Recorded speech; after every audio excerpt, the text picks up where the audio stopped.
6 ఏళ్ల తర్వాత కూడా గుర్తు పెట్టుకొని రాజన్న తనయ్య తమ ఇంటికి రావటం ఆనందంగా ఉందన్నారు అంజయ్య కుటుంబ సభ్యులు. తమ కష్టాలు బాధలు అడిగి తెలుసుకున్నారని చెప్పారు. ధైర్యంగా ఉండమని అండగా ఉంటామని షర్మిల చెప్పారన్నారు.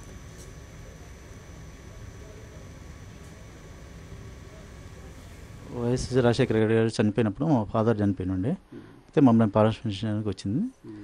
ఆ బాధ మా తట్టుకోలేక మా డాడీ ఆటన్ మరణం అయింది.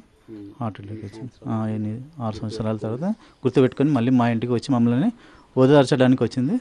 చాలా సంతోషకరంగా మా కష్ట సుఖాలు అడిగాను. ఎట్లున్నారు, ఏం చేస్తారో మీరు అని. పీడబ్ల్యూడీలో అటెండర్ జాబ్ చేసాను. 2 చెల్లెళ్ళు, నేను ఒకరిని. నేను ఎలక్ట్రీషియన్గా చేస్తున్నాను.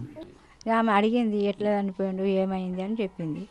అంటే ఇట్లా టీవీ చూసుకుంటా నాయన చచ్చిపోయినప్పుడు ఊకే టీవీ చూస్తుండే, ఇంత రాజ్యం వెళ్తాయని ఇట్లా అయ్యిండు, మంచిగానే ఉండే, ఊకే అదే చూస్తుండే, టీవీ చూసుకుంటూ ఉంటుండే.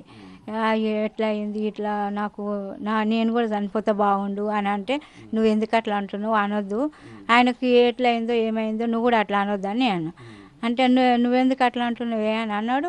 2 రోజులకే వార్తలు ఇష్టం ఉండే, రాజశేఖర్ అంటే కూడా ఇష్టం ఉండే. ఇక చూసుకుంటూనే ఇక ఇట్లా కళ్ళు మూసిండు.